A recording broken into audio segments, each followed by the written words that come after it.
Hello everyone!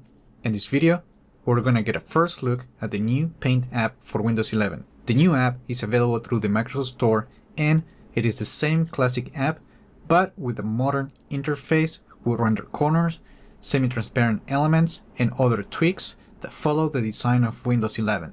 As you can see, the app no longer includes a ribbon.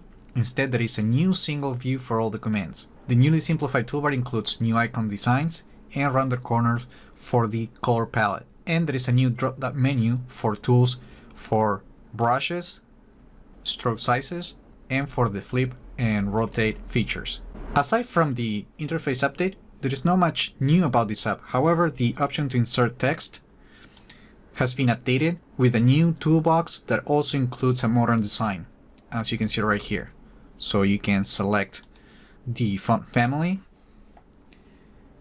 change the size of the font, and you can also use different commands and different alignments, and the option to use the text as a background fill. The file menu, for example, remains the same as the previous version, but now includes a new design, like the context menu that we're seeing throughout Windows 11, with rendered corners and transparent material.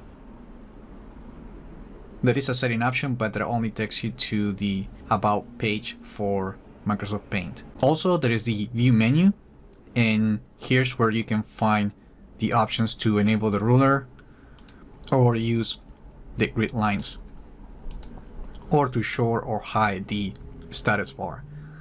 There is also an option to set the image on full screen or to use a thumbnail. And as before, you get an option to save the file, and you can undo and redo the actions on the image. And if you were wondering, no, at this moment the Paint app for Windows 11 does not include support for dark mode.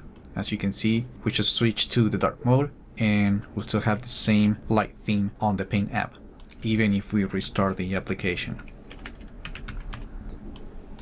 And that was a first look at the new Microsoft Paint app for Windows 11. The app is rolling out now through the Microsoft Store. If you are an insider, you can update to this new version of the app by opening the App Store and then go to Library and click the Get Updates button.